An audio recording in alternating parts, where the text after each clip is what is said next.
This is a new beginning.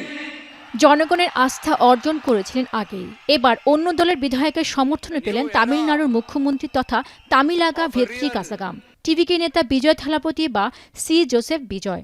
স্থানীয় সময় বুধবার তামিলনাড়ুর বিধানসভায় আস্থা ভোট হয়। ভোটের ফলে দেখা যায় বিজয়ের নেতৃত্বাধীন সরকার 144 জন বিধায়কের সমর্থন পেয়েছে, যা সরকার গঠনের জন্য প্রয়োজনীয় ম্যাজিক ফিগার বা 118 আসনের তুলনায় অনেকটাই বেশি।